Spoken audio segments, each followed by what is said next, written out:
Inversores. La actualidad de los mercados en tiempo real. Hola a todos, bienvenidos a Inversores, su programa de información financiera semanal. Vamos a comenzar como hacemos habitualmente con la parte de mercados, que esta semana han tenido mucha volatilidad. Mucha volatilidad impulsado en primer lugar por el miedo geopolítico que surgía a principios de semana, con las noticias que venían de que Estados Unidos concedía la autorización a Ucrania para lanzar misiles hacia Rusia, y también Reino Unido, también Francia se lo concedían, y eso generaba una tensión debido a la respuesta rusa de que amenazaba con utilizar las armas nucleares. Esto provocaba volatilidad, provocaba tensión y no veía los inversores los resultados más o menos aceptables que aparecían a lo largo de esta semana, y los índices estaban hasta la última jornada en un terreno prácticamente neutro.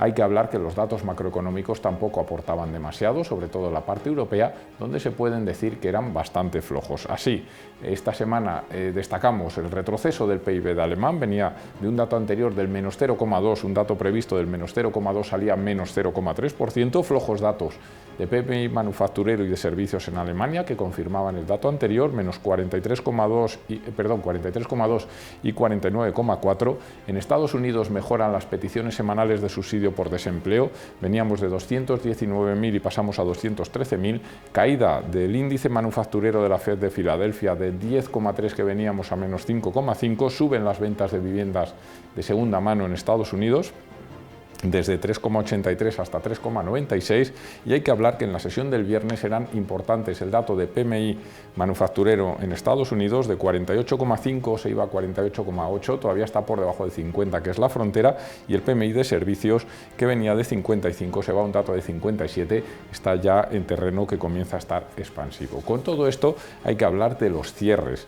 Frankfurt subía el 0,45%, París bajaba el 0,20%, Londres subía el 2,46%, el IBEX 35, a pesar del retroceso de los bancos por los datos macro, acababa la semana en positivo, un 0,18% en 11.656,86 puntos, Estados Unidos el S&P 500 subía el 1,6%, el Nikkei bajaba el 0,82%. En el mercado de divisas el euro dólar cambiaba a niveles de 0,413 unidades, el euro yen en 161,09 unidades, el euro libra en 0,8315. En el mercado de bonos siguen cayendo las rentabilidades, Alemania 2,24%, España 2,97%, Estados Unidos 4,4%. En el mercado de petróleo subida esta semana importante, el Brent cerraba en 75,01 dólares el barril, subiendo el 4,91%, el oro también ascenso, 2.707,10 dólares la onza, más 5,43%. Con esto lo que hacemos es dar por finalizada esta parte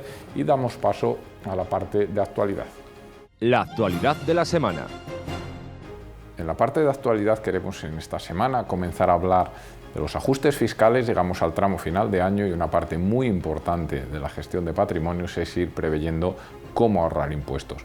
Una de las formas de ahorrar impuestos es las aportaciones a planes de pensiones, que es en la actualidad no por cantidad, porque la ley actual ha bajado las cantidades que se pueden aportar, sino por concepto, una de las deducciones más importantes que se pueden aplicar en el IRPF de los contribuyentes, dado que es una deducción en base, es decir, que se resta directamente de los ingresos que tiene el contribuyente antes de aplicar tipo impositivo, con lo cual nos estamos ahorrando la escala de gravamen que corresponde a la base imponible de cada contribuyente. En este entorno hay que recordar primero qué son los planes de pensiones. Son unos productos de inversión con objetivo de previsión para el futuro. Solo se pueden rescatar bajo ciertas contingencias, por eso son productos de previsión, que son la jubilación, la invalidez, el fallecimiento, el paro prolongado, la enfermedad grave y los 10 años desde el año que viene, que surge un nuevo derecho de rescate.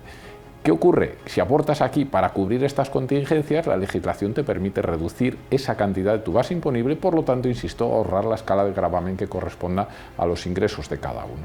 Límites, de forma general, planes de pensión individuales, 1.500 euros al año o el 30% de los rendimientos netos del trabajo. Se siguen sumando cantidades. Si al anterior se tiene un plan de empresa, se pueden aportar 8.500 euros más si provienen de aportaciones empresariales o del trabajador al mismo instrumento de previsión social también. Hay que tener en cuenta que las cantidades anteriores se pueden incrementar en otros 1.000 euros cuando un cónyuge aporta a favor del otro cónyuge, siempre y cuando el cónyuge que recibe la aportación no tenga rentas o tenga rentas inferiores a los 8.000 euros. En este caso se deduce esa aportación el cónyuge que aporta. Los autónomos también, si hacen sus planes de pensiones especiales para autónomos, también pueden aportar la menor de 5.750 euros o el 30% de los rendimientos netos del trabajo de actividades económicas. Las aportaciones a favor de minusválidos también son mayores. Vemos que es una cantidad a tener muy en cuenta, hay que planificar, hay que estructurar, son productos de previsión que hay que gestionar y hay que estudiar en cada caso concreto qué es lo que interesa en cada una de las carteras. Con esto damos por finalizado la parte de actualidad y pasamos a la revista de prensa. Revista de prensa.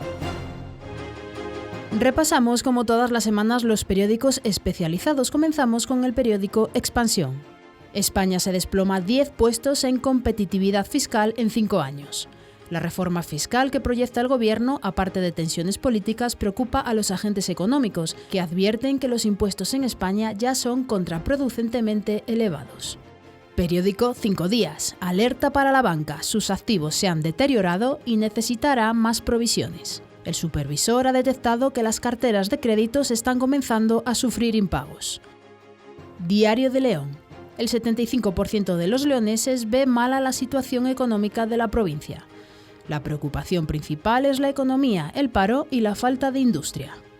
Periódico El Mundo. Castilla y León asume 1/3 del superávit exportador del automóvil. Esto hace de este sector uno de los principales pilares de la economía de Castilla y León. El valor de la semana. En el valor de la semana, en esta ocasión, tenemos a Alberto en el programa. Alberto, bienvenido. Muchas gracias. Has seleccionado Nvidia. ¿Por qué? Pues hemos escogido Nvidia porque la publicación de sus resultados será el evento más esperado por el mercado durante esta semana. La compañía cerró la sesión de ayer con una leve revalorización después de publicar unos resultados que han sido espectaculares, pero que no han sentado del todo bien en el mercado financiero. ¿Quién es Nvidia? Pues Nvidia es una multinacional tecnológica que se dedica al diseño y comercialización tanto de chips como aplicaciones y tarjetas gráficas. Hay que decir que esta compañía fue fundada en el año 1993 y hoy en día es la compañía más valiosa del mundo. En los últimos años se han multiplicado los ingresos y la valoración de la compañía debido a que tiene las mejores soluciones para la revolución que estamos viviendo de la inteligencia artificial y también de los centros de datos. ¿Cómo han sido estos resultados que comentabas? Pues estos resultados han sido muy buenos. Nvidia ha superado previsiones con ingresos, creciendo por encima del 94% interanual. También en el beneficio neto, que ha crecido cerca del 110%, midiéndolo igual, y ha llevado el beneficio por acción a los $0,78. Todo esto ha superado las previsiones de los analistas. En la parte negativa, por decir algo, la compañía ha indicado que va a tener dificultades para hacer frente a la fuerte demanda que hay en sus nuevos chips. La compañía también ha aprovechado para anunciar el próximo pago de su dividendo trimestral el día 27 de diciembre.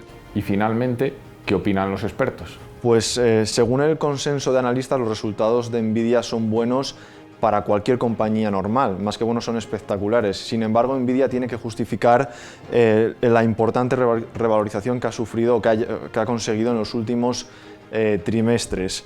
Los inversores han reaccionado, como decíamos, con frialdad a estos resultados, y esto se debe, según los expertos, a dos motivos. Por un lado, el deterioro del margen operativo que ha tenido la compañía o que ha sufrido la compañía debido al esfuerzo que ha hecho en el lanzamiento de estos nuevos chips, y por otro lado cada vez concentra más a sus clientes en las grandes tecnológicas, por lo que esta concentración de ingresos es un riesgo que los analistas y los inversores han puesto en precio en el valor.